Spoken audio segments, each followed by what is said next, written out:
ఆంధ్రప్రదేశ్ రాజకీయాల్లో కోవర్టు రాజకీయం మరోసారి తీవ్ర సంచలనంగా మారింది. వైసీపీ సీనియర్ నేత మాజీ మంత్రి పేర్ని నానిపై రాష్ట్ర మంత్రి సుభాష్ చేసిన వ్యాఖ్యలు రాష్ట్ర రాజకీయాల్లో ప్రకంపనలు సృష్టిస్తున్నాయి.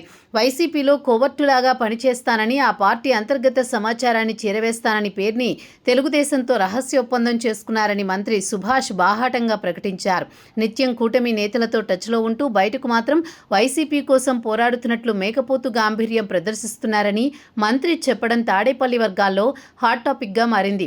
మంత్రి సుభాష్ చేసిన ఈ సంచలన ఆరోపణల వెనుక పెద్ద కథే ఉందనే అనుమానాలు వైసీపీ ద్వితీయ శ్రేణి నాయకత్వంలో మొదలయ్యాయి. రాష్ట్ర వ్యాప్తంగా సంచలనం సృష్టించిన రేషన్ బియ్యం అక్రమ రవాణా కేసులో పేర్ని నాని, ఆయన కుటుంబ సభ్యులపై తీవ్ర ఆరోపణలు వచ్చాయి.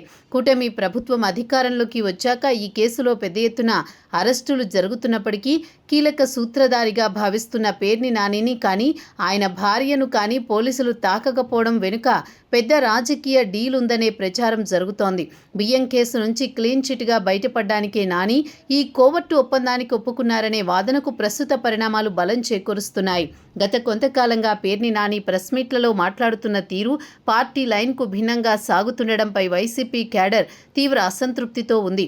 పార్టీకి మైలేజ్ తెచ్చేలా కాకుండా అంతర్గత మరింత డ్యామేజీ కలిగించేలా ఆయన వ్యాఖ్యలు ఉన్నాయనే విమర్శలు వస్తున్నాయి. దీనికి తోడు కూటమి మంత్రి స్వయంగా రంగంలోకి దిగి ఆయన మా కోవర్టు అని సర్టిఫికెట్ ఇవ్వడంతో ఇన్నాళ్లు పేర్ని నాని నడిపిన దౌత్యం వెనుక అసలు రంగు బయటపడిందని సొంత పార్టీ నేతలే గుసగుసలాడుకుంటున్నారు. కీలక సమయంలో పార్టీని నట్టేట ముంచేందుకే నాని ఈ విధమైన వ్యూహంతో ముందుకెళ్తున్నారనే అనుమానాలు బలపడుతున్నాయి. వైసీపీ అధినేత జగన్ నైజం ప్రకారం సొంత పార్టీ నేతలపై ఒక్కసారి నమ్మకం కోల్పోయినా లేదా కోవర్టు అని అనుమానం వచ్చినా వారిని పూర్తిగా పక్కన పెట్టేస్తారు.